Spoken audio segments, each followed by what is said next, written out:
Extreme close-up. Extreme close-up live. Munchkin Marmor Gold. Shazza Chowie 2019 silver, and then a gang load together for the bronze. Well done, everybody. How are we doing out there? How are we doing out there on a Monday? On Mental Health Awareness Month, May Monday. Or one of them, anyway. I'm going to let this sit for a second longer, and then I'm going to dive into it. How does that sound? Oh, you got some flow supplements. Thank you, Sarah Elizabeth. Miss Sarah Elizabeth. I'm really grateful that you're trusting us and checking out our product. It's really tasty. It's really good. It's really clean. And we're going to keep making it better. So, we just want to make the best thing. So please give us your feedback. We'd love to hear it. Well, hello, Rosenberg, Texas. Where's Rosenberg, Texas? I need to learn the state that I live in a little bit better, I think. I cannot come to your prom. I'm so sorry, Amir. You want to meet me in Boston, but you don't know if you can go. Why? Are you banned from Massachusetts? What do I usually eat on my cheat day? All of the things? Like multiple pizzas? No, that's not true. I don't know. I mean, I don't really have cheat days. I kind of have cheat meals here and there, but I try to eat as clean as I can most of the time. But I'm also kind of a creature of habit. Like, I don't mind eating the same things all the time. I do love me some bread, though, like any kind of carbohydrate. Come on, we know this. We all love carbohydrate. All right. I think I'll come back to a few questions in a second, but I got about 8 minutes before I go jump into go meeting some friends for some dinner. But I just wanted to do another check-in. Like I stated in the beginning of this live stream, it's Mental Health Awareness Month, which is May, the month that we're in right now.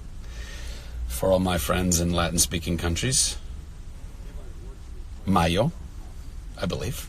Justine's was the first one. Cinco de Mayo. Look at me putting it all together. But yeah, so like I told you, I'm just gonna keep trying to do little check-ins with y'all, just to check in with you, look you in the eye through technology, and tell you that you are loved, and tell you that you are worthy of that love. And this life is a nutty, crazy, amazing, difficult thing, and we all go through it, and you don't escape the difficulty, and we shouldn't try to escape the difficulty. We should embrace that and embrace the growth that we get when we are being challenged and when we're being hit. This morning, part of the reason I wanted to check in with you guys today is I had an amazing time in Orlando at MegaCon. Met so many incredible people. Just really, really lovely weekend. Felt great, and then this morning woke up and just felt anxious, just felt stressed, felt overwhelmed, felt underwater, felt like those feelings of failure. Am I doing enough? Am I doing it correctly? Whatever it is I am doing, am I loved? All of those things,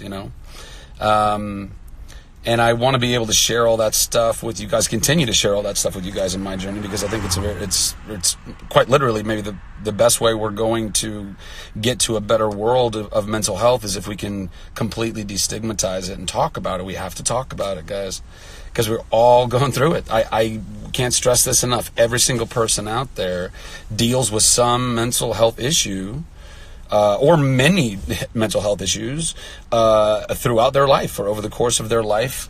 I'm super happy for those of you out there who have gotten such incredible programming and upbringing and even genetics that have afforded you some kind of buffer from dealing with some of that stuff. But stress is mental health. Anxiety is in mental health. Fear is mental illness. These phobias and fears and things and these responses that we have to things that we don't understand, that we freak out about, that feel too big for us. All that's connected to mental health. And it's very, very, very, very important that we remember this, that we tell this to ourselves, that we tell this to our friends and our family and strangers. And so anyway, if you were like me, maybe you woke up this morning on Monday and you just felt the weight of the world on your shoulders, and it's like you don't even want to get out of bed because you feel like, well, if I just lay here long enough, then maybe all of those responsibilities will go away and I won't have to deal with them. But you will, this. They don't go away. They're just waiting there. They're just waiting for you to get up and go attend to them. And the beautiful thing about it is that that's all we need to do. You just need to get up and take one step at a time. I've been reminded of this by many people in my life because I've struggled with this kind of stuff for a long time in my life. It's my friend Hillary got me this little silver shovel, spade, like keychain thing. When I was going through some really gnarly stuff, she got it as a reminder of just like, one scoop at a time. Like you got to get through life's shit one scoop at a time, and you can get there. And there are people around that we can ask. I believe all of us. I'm sure there are some people out there that feel like there is nobody out there for them, and maybe there is not. And but I believe that there are people that you might not know, that will absolutely be there for you. And there are lots of resources online that you can find with people that are very much looking forward to you calling them, emailing them, messaging them, finding them in person at a particular place where they can be there for you, help you. Lots of community organizations, churches even. I mean, there's a lot of people out there that really genuinely care about people and want to help people. So if you actually feel like there is no one in your life, go try church first, maybe, or somewhere or temple or whatever it is, wherever you feel like there's going to be a group of people that value that you are alive and that you are there and that you are looking for help. And for the rest of us, go to those people when you are getting rocked. Go to those people, talk to those people. Oh, look at me sweating my car. Guys, it is humid and hot in Austin, Texas right now. Let me tell you. Anyway, back to the matter at hand. So, don't not talk about what you're struggling with. Don't not talk. Talk about what is going on in here. Don't sit in silence. Don't be afraid to do it, because I think that obviously that's the biggest reason why we don't talk about what we're struggling with. It's because we're afraid that people are going to think less of us or ill of us, or that we're broken in some way. The truth is we all are. Like, everybody's broken, guys. Everybody. And there's not one person on this planet that is a complete person. That's not lacking or deficient or confused or wrong entirely on at least something or things in their life. So we're all in this together. We're all struggling through it together. We're all going to win it together. We can win it together. It's going to take self-love and love of our neighbor. That's what it's going to take, which is actually, by the way, a pretty beautiful, simple solution, if you ask me. I really do believe that if we can figure out a way, if we can get there, if we can get everybody to get healing in their heads and healing in their hearts, then all the other problems in the world are quite literally going to fade away, because people will not be acting out of their fear or acting out of their anxiety or acting out of their hate that came from their fear.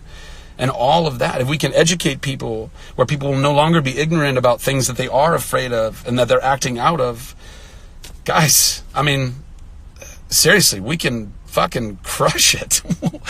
I get very excited. I get very excited and very optimistic about that. And I'm really grateful that I now do have an optimistic view on that future. But anyway, I think my time's nearly up here. So let me just see if there's some questions or things. Oh, hey, yeah, no, I hear you. Anxiety is like, it's so nutty. Oh, it's so nutty, so nutty. You don't even, like, it creeps up on you too, in such a weird way. It's like such a deceptive little fucker, and it'll weasel in there, and then you're feeling uncomfortable. You're feeling kind of fearful. You're like, why do I not feel at peace in this moment right now? Like, why can't I just be cool with whatever this is, wherever I am, wherever you are? And it's that anxiety, just lying to you. Oof, it's gnarly. Thank you. I love this gray hair too. Although I feel like it's perhaps looking more gray than it actually is, just because of the lighting here. But it's also quite gray. Mr. Carmichael, I like that. I'm sending you hugs right back, Jen Stars. How do you balance mental health and social media, girl? Or boy, I don't know. I couldn't really tell from your avatar. It's a dance. It's a real dance, because every one of us can get tricked into the little dopamine hits of likes and follows and things and interactions, and it all plays upon our psyche and ego that we all have, and anything in us that's not feeling like it's fully realized or whole or worthy, then those things kind of like fool us into thinking that we are kind of, but it's not. It's all it's pretty nonsense, to be honest. So I don't know. I have to be just cognizant. Just remind yourself. Just ask yourself, that particularly if you've been on the phone for a while. And apologies to my friends and family. I do spend a pretty good amount of time doing all this stuff for work purposes and for personal purposes. But you have to be self-limiting. You gotta say, okay, I've been doing this long enough. I'm gonna put that down. I actually, I have been thinking about this idea, and I might have brought it up a long time ago, but so of social media Sundays, but hashtag SMS. But I've been thinking maybe what I need to do, what I might do personally, and if anybody else wants to do this with me, it'll be a very interesting experiment. But what if we only really did social media on Sundays or one day, whatever day of the week it is for you. For me, I feel like that might be the day. And I might do posts and things like outgoing stuff through the week, but I won't dive into the granular interactions and all that stuff, and I'll just save all of that for Sunday and just do a big marathon on Sunday and do lives and stuff like that. But I feel like that might be a good way to at least try to wean, like a big wean, and be like, okay, I'm not throwing the baby out the bathwater. I think social media can be an incredible, powerful thing, as I think this is evidence of. But yeah, man, we got to be present. We got to be living our lives. I mean, it's so crazy. It's like we're like reality television. We're living other people's lives. We're on social media looking at what everybody else is doing with their life, instead of just actually being in your in your social media, your social, your life. That's your fucking life. And we're looking at other people's. What are we doing? And also, we feel like we have to post things, because it's almost like, well, if I don't post these things, then do they even happen? Like, Pixton didn't happen. It's like, fuck that shit. You don't owe anybody, guys, listen to me. You don't owe anyone your memories. You don't owe anyone your moments. You don't owe that to anybody. If you want to share that with the world, then rock and roll. But don't feel like if you don't put it up, then somehow you won't be relevant enough, or that moment won't mean something. That moment means something. Somehow, like literally since the invention of the smartphone and social media, we've completely, obviously, which by the way is only like 15 years, we've forgotten what life used to be like. And we need to get back to that. I'm not saying let's regress. I'm saying still embrace what we got, but let's be more, let's be wiser about it. All right, now I'm late. Love you guys. God bless you. Peace. Peace, love, rock and roll, shaka bra. Sending you all my love. God bless you guys, and I'll check in with you soon, I hope.